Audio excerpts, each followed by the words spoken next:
بسم الله الرحمن الرحيم، والصلاة والسلام على سيدنا محمد وعلى آله وصحبه أجمعين، والسلام عليكم ورحمة الله تعالى وبركاته. نعم، كما رأينا في الواجهة، هذه خريطة انتشار الشعوب الحامية في أفريقيا، ولد كنعان وبيصر كما رأيناهما في فيديوهات سابقة، واليوم نتكلم عن ولد كوش والسودان، ثم نلحقهم بآخر أولاد حام قوط والهنود الحاميين إن شاء الله تعالى.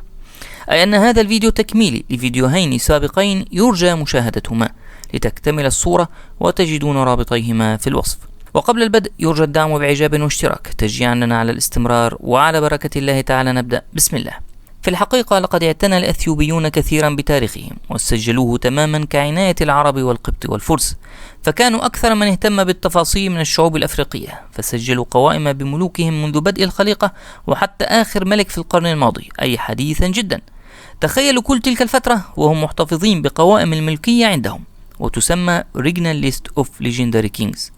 وكلمة Legendary أي أسطورية، هذه إضافة حديثة وضعها العلم الحديث الذي لا يعترف بسيدنا آدم ولا بسيدنا نوح عليهما السلام ولا بالطوفان، ليظهر أن السلالات الأولى خيالية، بالذات سلالة ما قبل الطوفان، وذلك لأنه لا يعترف ببدء خلق آدم من عند الله أصلا. وكذلك السلالات التي تليها، ولكنه يعترف مضطرا بصدق باقي السلسلة من بعد 1000 قبل الميلاد. أي يصدقون بعض الكتاب ويكذبون بعضه. إذا كانوا فعلوا ذلك مع الكتب السماوية، ألن يفعلوها مع كتب التاريخ؟ والمفاجأة عندما تقرأ هذه السلسلة والتي لها نسخ كثيرة باختلافات بسيطة حسب المؤرخ الأثيوبي، تجدها متوافقة تماما تقريبا مع المصادر العربية والإسلامية أيضا باختلافات بسيطة كما سنرى، وحيادية أيضا لدرجة تعترف بسيطرة اليمنيين السبئيين عليها لحوالي 1000 سنة وأكثر. فلنبدأ بها بالتفصيل من البداية على بركة الله تعالى. قبل الطوفان نبدأ بذكر أول ملك حكم المنطقة أي الحبشة وفق التاريخ الأثيوبي، وهو أوري، وفي مراجع آرام، وهو طبعا لا علاقة له بآرام بن سام بن نوح الذي جاء بعد أكثر من 1000 سنة.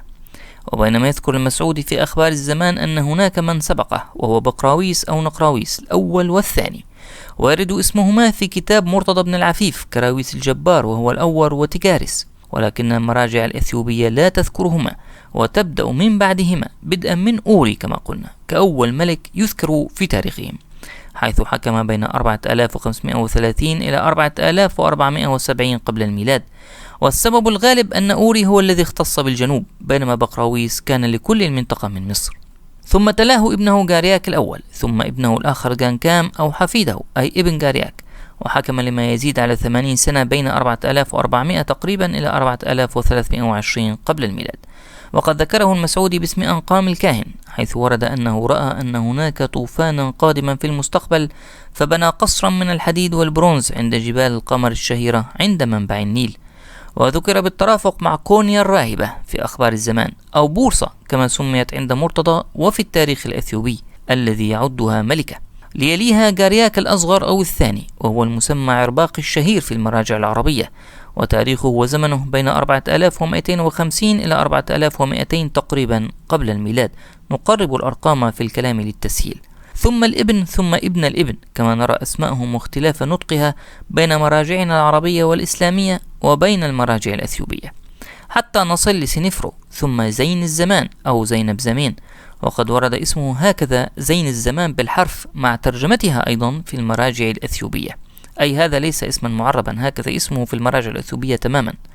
تتوالى بعدها ذكر الأسماء والتي تظهر اشتراكا في الحكم مع مصر، أي نفس اسم الحاكم لمصر في مراجعنا العربية هو نفس الحاكم لأثيوبيا تقريبا، فغالبا كانت سلطة كل ملك ممتدة من مصر إلى أثيوبيا، حتى وردت في كلا التاريخين بنفس التسلسل تقريبا، حتى الوصول إلى صحلوق المذكور في كل المراجع القديمة مع اختلاف النطق طبعا. وتأتي أهمية صحلوق من ابنه الذي خلفه سوريد وأخيه خارجيد، بغض النظر الآن عن اختلاف كتابتهما، حيث شهد عهدهما رؤية تفسيرها أن هناك طوفانا عظيما سيحل بالأرض. لذا تقول مراجع القبط أنه في هذا العهد تم بناء الإهرامات لحفظ كل العلوم من الاندثار. تلاهم مينا أو ميناوس كما نرى نسبه وسنوات حكمه، واسمه واحد تقريبا في كل المراجع. ثم تتوالى الأسماء وصولا إلى الأخير المسمى سليمان عند الأثيوبيين، وفاران في أخبار الزمان، وفارعان في كتب أخرى، كأول اسم لفرعون يظهر لا علاقة له بفرعون موسى طبعا، حيث أرسل هذا الأخير قائده صورة خرع وراهبه فيلمون إلى العراق للبحث عما يزعمون أنه مدعي الدين التوحيدي الجديد، أي سيدنا نوح عليه السلام. نعم، لا تستغرب، هكذا ذكرت الأسماء في معظم المراجع حتى القبطية والإثيوبية وعند ابن العفيف وعند المسعودي.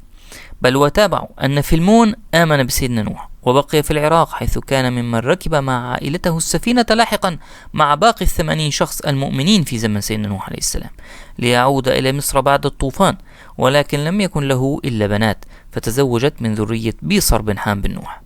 إذا تتممت هكذا سلسلة من 40 اسم قبل الطوفان، ليس بالضرورة كلهم خاص بالحبشة فقط، بل ربما مشترك مع مصر بعضهم، وليس بالضرورة كلهم ملوك، فبعضهم أسماء رهبان أو حكام مشاركين للملوك، وذلك حسب تاريخ القبط القديم الذي يعد 40 اسما، بينما ذكر منهم 21 اسم فقط حسب التاريخ الأثيوبي القديم. وانتهت كلا السلسلتين بنفس التوقيت حوالي 3200 قبل الميلاد تقريبا، بسبب حدوث الطوفان العظيم، وهو مقارب جدا أو يساوي الزمن المذكور في مراجعنا الإسلامية، والذي تكلمنا عنه كثيرا من قبل أنه حوالي 3150 قبل الميلاد، والله أعلم.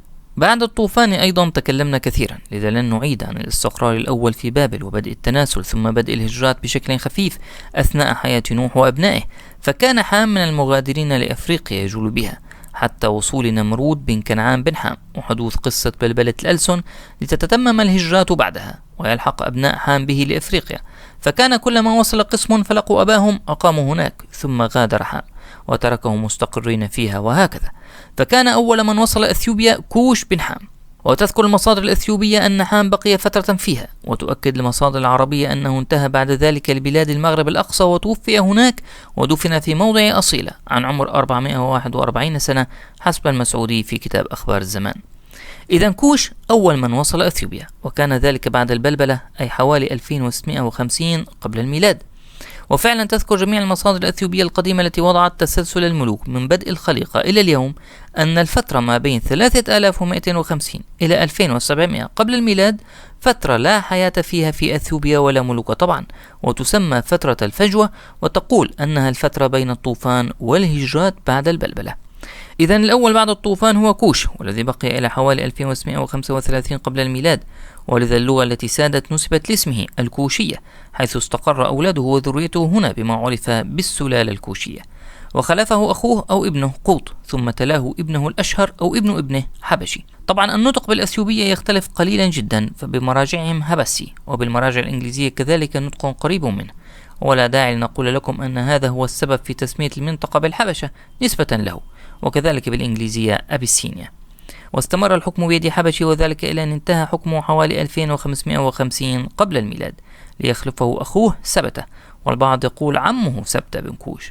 ثم خلال 100 سنة لاحقة يتوالى 3 ملوك وملكة كتبنا أسماءهم لمن يحب الاستزادة، ثم ينتقل الحكم لزوجة هذه الملكة واسمه حرقم، ومن بعده ابنه سبأ المعروف سبأ الأول أو الأكبر، وهو الذي مركزه في اليمن بالأصل طبعا، ومد نفوذه إلى الحبشة بعد هذه المصاهرة، أي تبدلت السلالة الدموية الحاكمة من نسل كوش لحرقم وسبأ. وقد تكلمنا من قبل عن سبأ وأنه من أهل اليمن الأوائل من قحطان الأول أو يقطان، ولعلكم تلاحظون أن اسم حرقم قد يكون المقصود بجرهم نفسه أو أخ له لتشابه النطق.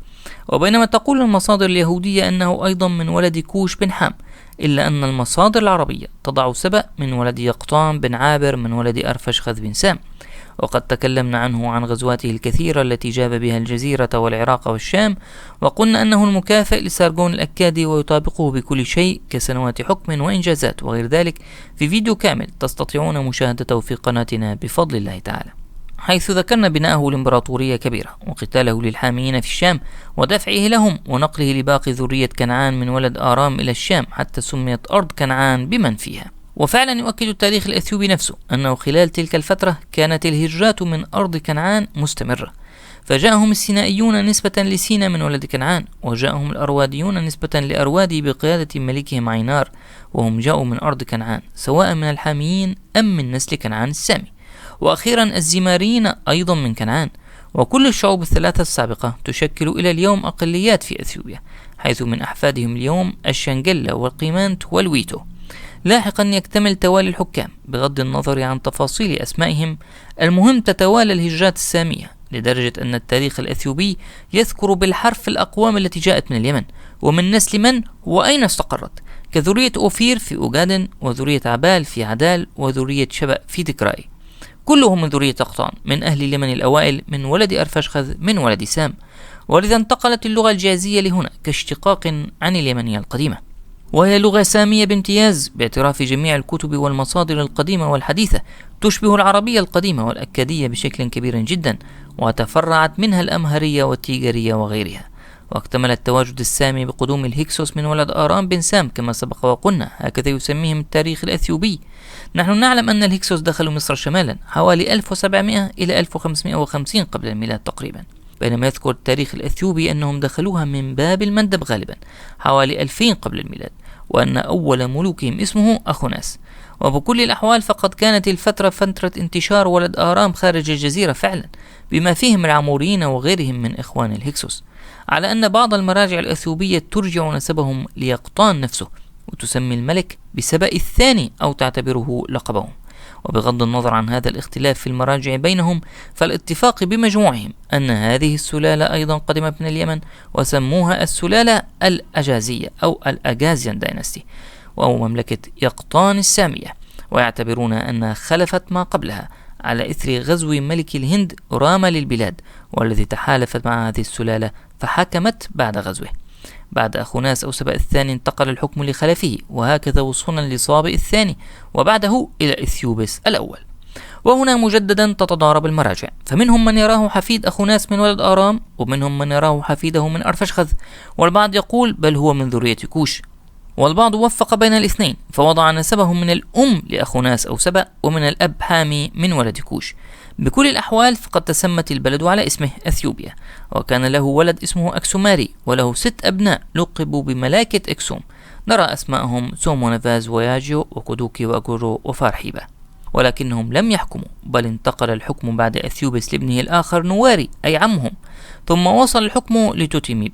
وهنا تغيير آخر، حيث الخسارة الكبيرة أمام ملك مصر العظيم بين حوالي 1770 إلى 1750 قبل الميلاد. والحقيقة أن هذا يوافق فعلا توسع ملك مصر أيام سيدنا يوسف عليه السلام، والذي هو من الهكسوس أيضا كما ذكر فتوحاته المسعودي بدقة شديدة، حيث عين حاكما من طرفه، فعاد الحكام الساميون بما يسميه التاريخ الأثيوبي السلالة اليقطانية السامية كما قلنا، وهي الحقبة الثالثة في التاريخ الأثيوبي بعد سلالات ما قبل الطوفان وبعد سلالة كوش. واستمر الحكم في الذرية السامية مع عدم وجود استقلالية حقيقية إلا حوالي 1600 إلى 1550 قبل الميلاد، عهد الملك المسجل أكتسيانيس، حيث غزا جنوب مصر بالترافق مع انتصارات الهكسوس شمالها. وهذه الحادثة مسجلة أيضا في التاريخ المصري في نفس الوقت كما نرى، مشيرين للغزو الجنوبي باسم مملكة كيرما. والحقيقة أن علم التاريخ الحديث الذي كالعادة يعتمد على الآثار فقط فلا يعترف بما سبق من الملوك، إلا أنه يعترف أن هناك آثار بدأت في السودان وما تحتها منذ حوالي 2500 قبل الميلاد، سماها ثقافة كيرما، أي نلاحظ أنها تقريبا متزامنة مع بداية السلسلة المذكورة في الكتب الأثيوبية. ورغم اكتشاف عديد من آثارها وأنها استمرت لهذا الوقت الآن حوالي 1500 قبل الميلاد، ولكن لا يوجد لدى علماء الآثار سجلات حكامها، بينما رأينا تسجيل حكام تلك المناطق في كتب التاريخ الحقيقية التي تناولناها بفضل الله تعالى، فغالبا كانت كل تلك المناطق تحت سلطة واحدة تقريبا. ولكن بعد هذا التاريخ ووصول أحمس الأول وخروج الهكسوس من مصر، فقد انتصر المصريون أيضا على الجنوبيين في كرما وغيرها، فدانوا بعدها لسلطة مصر غالبا، واستمر ذلك إلى عهد فرعون موسى، والذي شهد هجرات كثيرة من ذريات كنعان بن حام وغيرهم إلى الجنوب، حيث تجمعوا في تلك المناطق التي صارت مطمع للباقي، فمر تحت سلطة مصر كما رأينا، ومر تحت سلطة الهند أو على الأقل قسم جنوبي منها، لدرجة أحد ملوكهم يلقب بالهنداوي، حيث قدم من الهند حوالي 1450 قبل الميلاد، وهذا اسمه حقا في المراجع الإثيوبية هنداوي، وليس من عندي ولا تعريب للاسم. وأما من أين باقي الحكام، فقد ذكرنا أن التاريخ الأثيوبي يقول أنهم من سلالة سبأ اليمني، حتى أن كثيرا من الحكام لقبوا سبأ وصابئ وغيره. ودانت البلاد كثيرا للتبابع القادمين من اليمن فيما بعد من ذرية سبأ الأصغر من ولد إسماعيل ومن والاهم، ويسمي الإثيوبيون حكامهم هنا سبئيين أو يقطانيين، فقد يكونوا من نسل إسماعيل أو أخيه يقشام بن إبراهيم أيضا لا فرق. من أهمهم أجناب السبئي والد بلقيس في التاريخ الأثيوبي، حيث كان له الفضل في قتل ملك سيء قبله اسمه أروي، قيل كان من نسل أثيوبس. في نهاية المطاف وصل الحكم إلى بلقيس كما ذكر اسمها في تفاسير القرآن الكريم، والمسمات في التاريخ الأثيوبي مكيدة، وأرخوا حكمها من حوالي 1013 إلى 982 قبل الميلاد. وذكروا قصتها تماما كما في القرآن الكريم، أنها زارت سيدنا سليمان عليه السلام وآمنت بالله تعالى، وتابعوا أنها تزوجت سيدنا سليمان وأنجبت منه ابنا. وهنا سندخل حقبة جديدة من التاريخ الأثيوبي، هي الحقبة الرابعة والأخيرة منه، حيث انتقل حكم المنطقة لسلالة سيدنا سليمان عليه السلام. بعد وفاة سيدنا سليمان عليه السلام انفصلت اليمن وما حولها مجددا، فانتقل الحكم في الحبشة لابنه من بلقيس المسمى منيلك الأول أو داود على اسم جده، يسمى كلا الاسمين ويلقب بابن الحكيم، وهذا اللقب العربي مجددا في المراجع الأثيوبية نفسها وليس العربية، حيث يسمى ابن الحكيم، لتبدأ السلالة السليمانية كما قلنا، وهي طبعا من ذرية سليمان من ولد يعقوب من ولد إبراهيم من ولد أرفشخذ بن سام أيضا، ومن الأم بلقيس من سلالة سبأ بن أرفشخذ بن سام أيضا. ويقول التاريخ الأثيوبي أن هذه السلالة هي التي بقيت حاكمة والملوك من نسلها حتى عام 1975 ميلادية، حيث انحلت الملكية في أثيوبيا. تخيل، يعتبرون أن كل ملوكهم منذ ذلك الوقت كانوا من نسل سليمان عليه السلام بلا انقطاع بدءا من منيلك، إلا باستثناءات بسيطة. فيذكر التاريخ الأثيوبي مثلا ملوك من نسل كوش، هم غالبا من حكم شمالا مملكة كوش المعروفة، والتي أصلا توضح انفصالها عن الحبشة أكثر لما تشكلت مملكة أكسوم المستقلة في حبشة، ليبقى الوضع على ما هو عليه، وتدخل المسيحية حوالي 317 ميلادية على يد أبا سلام الفينيقي إلى مملكة أكسوم، ليتوالى حكامها النصارى منذ ذلك التاريخ، ويكون أهمهم النجاشي المسمى أديراز في التاريخ الأثيوبي أو أرمها وبالعربية أصحمة، والذي عاصر دعوة سيدنا محمد صلى الله عليه وسلم واستقبل وفد الصحابة كما نعلم بفضل الله، وصلى عليه رسولنا صلاة الغائب بعدما مات. طبعا والنجاشي لقب لملوك الحبشة وقتها، أما اسمه فكما قلنا أصحمة أو أرمها. توالى الملوك بعده وتغيرت السلالات وتقسمت البلاد، فحكمت مثلا سلالة زغوة وهي ليست من سلالة سيدنا سليمان عليه السلام وغيرها كثير، ثم وصل الحكم أخيرا لبكون وأملاك من نسل منيلك الأول، ليعود الحكم مجددا لنسل سيدنا سليمان عليه السلام في آخر أسرة حاكمة لأثيوبيا، وذلك منذ عام 1270 ميلادية إلى 1970 ميلادية تقريبا، حيث آخر إمبراطور أثيوبي هو هيلا سيلاسي من نسل سليمان عليه السلام.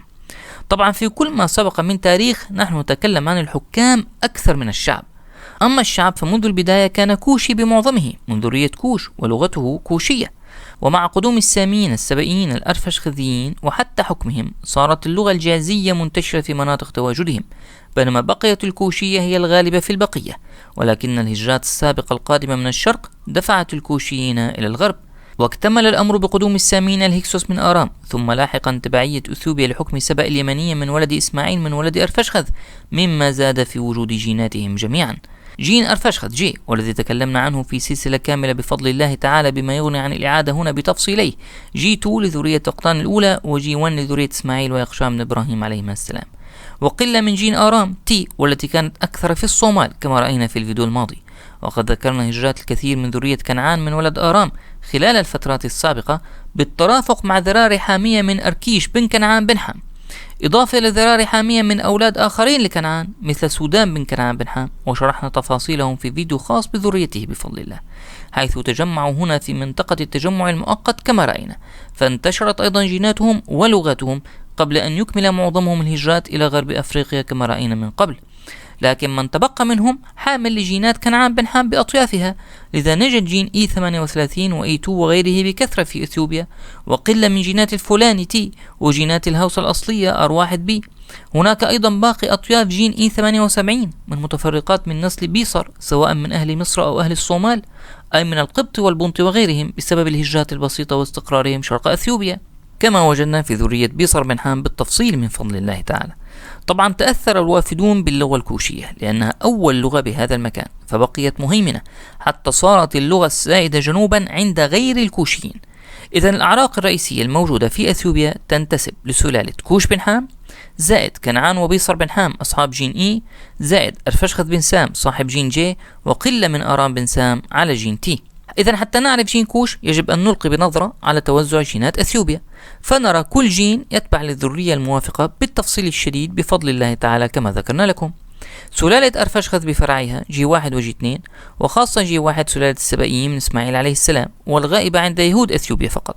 قلة من سلالة آرام على جين تي من بقايا هيكسوس وغيرهم ذابت بشكل متساوي في شرائح المجتمع الأثيوبي كافة. سلالة كنعان بن حام بفروعها المختلفة وسلالة بيصر بن حام بفروعها، وقلنا أن مجموع السلالتين في جين إي. ماذا يتبقى بعد ذلك من السلالات الرئيسية الكبيرة؟ سلالة كوش بن حام. فبالنظر مرة أخرى لمخطط الجينات في أثيوبيا نجد فعلا هذا الجين الرئيسي الكبير المتبقي جين كوش المعبر عن انتشار ذريته. وبالعودة لخريطة انتشار الجين نجد فعلا أن تركزه غرب أثيوبيا كما ذكرنا تاريخيا. وأما إن أخذنا خريطة أفريقيا كاملة فنجد أيضا هذا القسم الجنوبي الذي سنأتي إليه بعد قليل، إذ أنه كما سبق وبدأنا الأمر من بعد الطوفان بانتشار ذرية حام ولحقهم لأبيهم واستقرارهم معه، كان أول من هاجر من بابل ذرية بيصر بن حام. وقلنا كان منه أهل مصر القدامى ذرية مصرائيم وأهل البنط في الجنوب وغيرهم كثيرا من شعوب أخرى متفرقة ذكرناها من قبل. ثم خرجت ذرية كوش وسودان وقوط، وكانت ذرية كنعان بن حام هي المتأخرة، حيث وصل نمرود بن كنعان للحكم في بابل، وقلنا ذلك مرارا، فبقي قسم من ذريته فيها وتأخر مع قلة من ذرية كوش، حيث كان هناك 3 نمارد كبار من ولد كنعان بن حام و3 نمارد آخرين من ولد سام، ولا زال إلى اليوم يوجد في العراق بقايا من جينات كنعان وغيرها أيضا. لما وصل حام إلى الجنوب لحقته ذرية كوش ثم غادرهم واستقروا هنا، ولما بلغ وسط أفريقيا لحقته ذرية سودان ثم غادر واستقروا هنا، وأما قوط إلى الهند مباشرة أو غير مباشر. وهذا الكلام من كتب المسعودي وغيره، حيث ذكر سودان بن حام وأن منهم ممالك الزنج الكثيرة، وأنهم توزعوا على أكثر من 70 جنسا، وفصلهم عن ولد كوش بن حام في الحبشة، وقال أن ممالكهم تتصل بالحبشة، وأن اسم ملكهم الأكبر كوخة، وذكر صفاتهم وكثير من عاداتهم بتفصيل، وأوردنا لكم بعضا من أسمائهم. والاختلاف الوحيد أن البعض يراهم ذرية سودان بن كنعان بن حام، بينما الآخرون يرونهم من سودان بن حام مباشرة، وهذا الأصح، لأن ابن أخيه سودان بن كنعان له ذرية أخرى أتينا عليها وسنأتي عليها أيضا بعد قليل. وآخر شيء كانت هجرة ولد كنعان بن حام الذي توزع قسم من ذريته من قبل في الشام، ثم تأخرت باقي ذريته بالهجرة إلى المغرب وجزيرة العرب ومصر، ثم إلى مكان التجمع المؤقت في أثيوبيا، ومنه إلى غرب أفريقيا. إذن إلى حوالي 1500 قبل الميلاد كانت هكذا توزع ذرية حام في أفريقيا قبل مجيء السبئيين ودفعهم للكوشيين إلى الغرب، وقبل إتمام هجرة ذرية كنعان وسودان إلى غرب أفريقيا. أخيرا وبعد وقت طويل يصل لما بعد الميلاد، وعلى أثر تمدد الشعوب ونشوء دول وحضارات أفريقية، بدأ ما يسمى في العلم الحديث بهجرات البانتو الأفريقية على مراحل كما نرى في الخريطة، أي هجرات الشعوب من وسط أفريقيا إلى جنوبها، وهي كما نرى ذرية كوش وسودان فقط بشكل أساسي، مما نشر هاتين السلالتين بالذات في النصف الجنوبي من القارة، لكن لا نعلم أبدا تفاصيل الهجرات ولا يمكن أن نعلمها. وهذا السبب في رؤيتنا لجين آل كوشي في مناطق جنوبية. وأما الجين الثاني المهيمن على الوسط والجنوب فهو جين بي، جين سودان بن حام كما قلنا. وهكذا عرفنا كل جينات أولاد حام الأربع في أفريقيا بفضل الله تعالى طبعا، بيصر وكنعان وكوش وسودان. ذرية بيصر بالأصفر مع تفرعاتها التي ميزنا كل منها بلون بين قبط وبنط وغيرهم، وذرية كنعان والتي أيضا ميزنا كل فرع منها بلون، وهي أكبر ذرية من حام كما تلاحظون.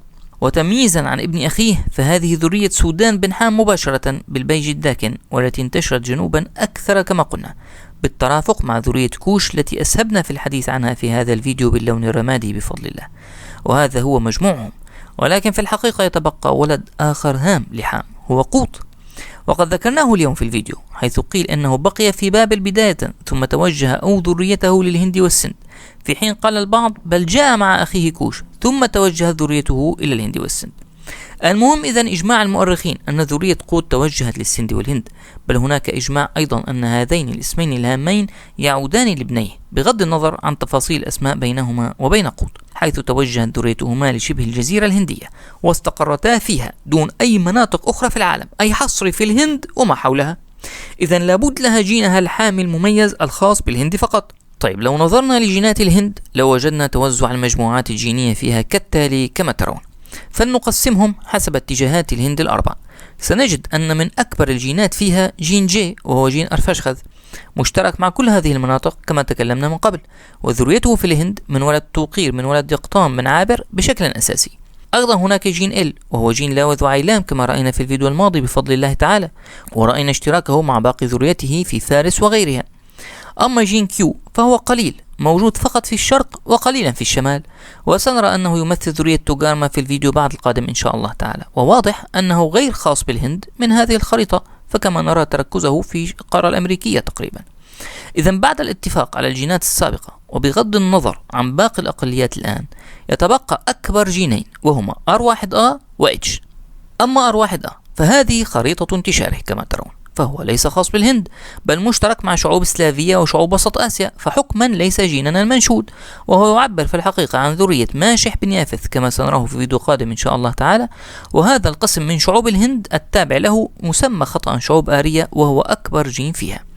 إذا يبقى جين واحد هو جين H، لم يتبقى سواه من الجينات الرئيسية الكبيرة، وهو ثاني أكبر جين في الهند، فهل يكون هو المنشود؟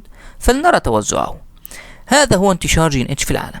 الله أكبر، جين منتشر في الهند فقط تقريبا، حصري لشبه الجزيرة الهندية ويقل ما حولها حتى ينعدم، تماما كما قلنا قبل قليل عن ذرية قوط بن حام الحصرية في الهند وما حولها دون تشارك مع أي منطقة أخرى في العالم. فهذا هو جين قوط، الجين الممثل للهنود الحاميين من سلالة قوط بن حام. وكما قلنا هناك اسمان كبيران انتشرا لهنا، ووضعنا تاريخيا هذه الأنساب لهما. فعلماء الوراثة قالوا أن الحقيقة أن هناك قسم صغير يشبه كثيرا جين H وأكثر انتشارا في سريلانكا، وفرقوه فسموه تارة F3 وتارة أسماء أخرى، ثم جمعوا مجموعات كثيرة تحت F وقالوا اثنان متشابهان H، وأقلية سموها F ما عدا الباقي. إذا هذا هو الجين الهندي H، جين الهنود الحاميين من ذرية قوط المنتشرة في جنوب آسيا. وهكذا نكون قد أتممنا بفضل الله تعالى كل أولاد حام وجيناته في العالم حتى في الهند. ويبقى السؤال، ماذا عن R1A الذي قلنا أنه في الهند أيضا مشترك مع السلاف ووسط آسيا؟ هذا ما سنراه في الفيديو القادم إن شاء الله تعالى عن ذرية ماشح بن يافث والشعوب المسماة الهندو أوروبية، وهي في الحقيقة هندو سلافية يكون أصح، وما هي الأعراق التي انبثقت من ذريته. فانتظرونا، نلقاكم بإذن الله ومشيئته، والسلام عليكم ورحمة الله تعالى وبركاته. إذا أعجبك الفيديو نرجو الدعم بضغط زر الإعجاب والاشتراك في القناة، والسلام عليكم ورحمة الله وبركاته.